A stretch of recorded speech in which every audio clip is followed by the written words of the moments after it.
2024 December 8-ാം തീയതി അമലോത്ഭവ മാതാവിൻ്റെ തിരുനാൾ ദിവസം ഫാത്തിമ ഫൊറൈൻ ചർച്ച്, ജസോള, ന്യൂഡൽഹിയിൽ പള്ളിയുടെ പുറത്തുള്ള ചെറിയ ഒരു ഗ്രോട്ടോയിൽ നടത്തിയ ഒരു ചെറിയ സന്ദേശമാണ് ഇപ്പോൾ പറയുന്നത്.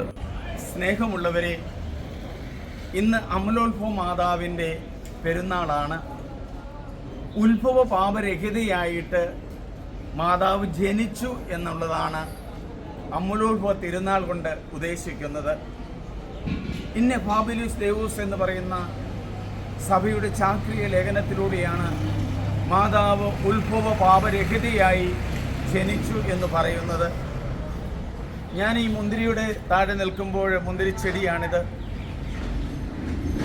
ജെസ്സിയുടെ കുടുംബത്തിൽ നിന്ന് പറയുകയാണ്, ജെസ്സിയുടെ കുറ്റി എന്നൊരു മുള കിളിർത്തു വരും. സത്യത്തിൻ്റെയും ആത്മാവിൻ്റെയുമായ പരിശുദ്ധാത്മാവിൻ്റെ 7 ദാനങ്ങളെക്കുറിച്ച് പറയുന്നത് അവിടെ വെച്ചാണ്.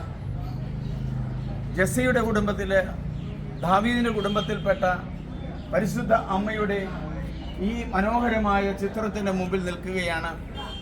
ഫാത്തിമയിലാണ് മാതാവ് പ്രത്യക്ഷപ്പെട്ടത്. Francisca, Jacinta, Lucy ഇവർക്കാണ്.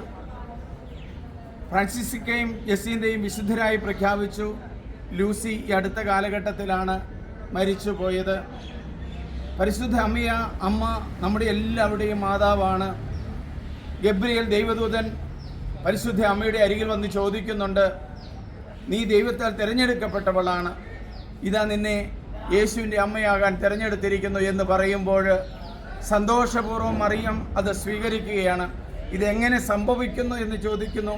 അപ്പോൾ പരിശുദ്ധാത്മാവ് നിന്റെ മേൽ വരും, അത്യുന്നതിൻ്റെ ശക്തി നിന്നെ നിഴലിക്കും, ജനിക്കാൻ പോകുന്നവൻ ദൈവപുത്രൻ എന്ന് വിളിക്കപ്പെടുമെന്ന് പറയുകയാണ്. ആ ദൈവപുത്രൻ നൽകിയ അമ്മ ഉത്ഭവ പാപരഹിതയാണെന്ന് സഭയുടെ ആരംഭം മുതലുണ്ട്.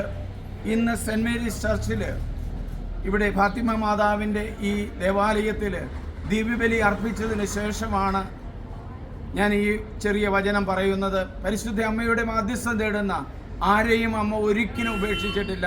അമ്മയുടെ സമൃദ്ധമായ അനുഗ്രഹം ഉണ്ടാകട്ടെ. കാനായിലെ കല്യാണ വിരുന്നിൽ അമ്മ പറഞ്ഞില്ലേ, അവൻ പറയുന്നത് ചെയ്യുവിൻ. അവൻ പറയുന്നത് ചെയ്യുവാനുള്ള നല്ലൊരു അനുഗ്രഹം നമുക്കെല്ലാവർക്കും ലഭിക്കട്ടെ. പരിശുദ്ധ അമ്മയുടെ മാധ്യസ്ഥം നിങ്ങൾക്കെല്ലാവർക്കും ഉണ്ടാകട്ടെ. ഈ ഡൽഹിയിൽ വന്ന് ഞാനൊരു രോഗിക്ക് വേണ്ടി പ്രാർത്ഥിക്കുന്നു.